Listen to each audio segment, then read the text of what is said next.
ஆமா ஆமா ஆமா அது நல்லா இருக்கு. புரோகிராம்லாம் நல்லா இருக்கு, ரொம்ப சிறப்பா. அது நீங்க வரும்போது ரொம்ப ஒரு துள்ளலாவும் மகிழ்ச்சியாவும் பேசுறது வந்து எங்களுக்கெல்லாம் ரொம்ப ஆனந்தத்தை கொடுக்குதுங்கம்மா. எத்தனை துன்பங்கள் எத்தனை இது இருந்தாலும் கடந்து போறதுக்கான வாய்ப்பையும் சலிப்பு இல்லாம வாழ்றதுக்கான வாய்ப்பையும் நம்ம வானொலி கொடுக்குதுங்கிறத மறக்கவே முடியாது ரொம்ப யாருனாலையும். நன்றிமா. சரி, உங்களோட கனவு படிச்சிச்சு அப்படின்னு நினைக்கிறேன். எனக்கு இந்த பாடல் கவிதை எல்லாம் எழுதுவேன். அதெல்லாம் வந்து வானொலியில பேசுறது சொல்றது.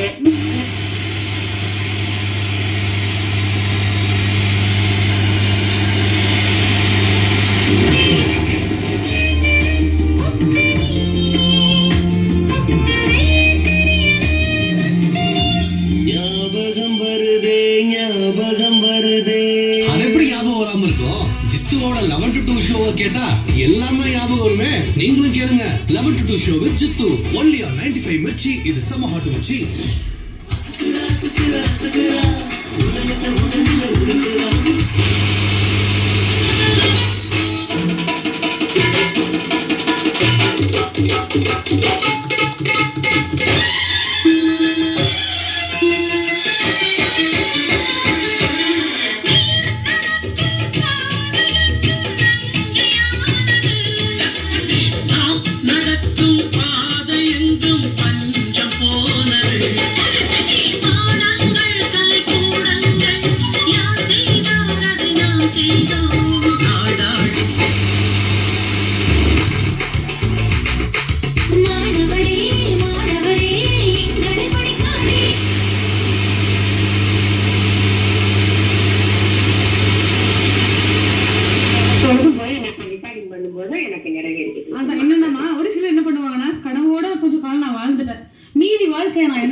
கற்பனையோட கழிச்சுட்டு போயிடுறேன் அப்படின்னு தான் சொல்லுவாங்க, நினைச்சிட்டு இருப்பாங்க.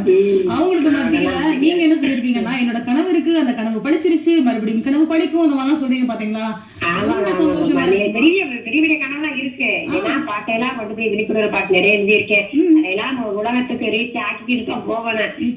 என்னதான் இருந்த ராஜா வாசலுக்கு வந்தா கூட சொல்லுவேன், கொஞ்ச நாள் பொறுத்துட்ட பாட்டு பாட்டையெல்லாம் வெளியே உலகத்துக்கு. இல்ல அவர் இப்பெல்லாம் வரமாட்டாரு. அவர் இப்ப கவிதை கேட்டிருப்பாரு, ஐயோ நம்ம அந்த பக்கமே போக கூடாது வேணாம் அப்படின்னு சொல்லிட்டு அவர் ரெஸ்ட் எடுக்க போயிருப்பாரு. சரிங்களா?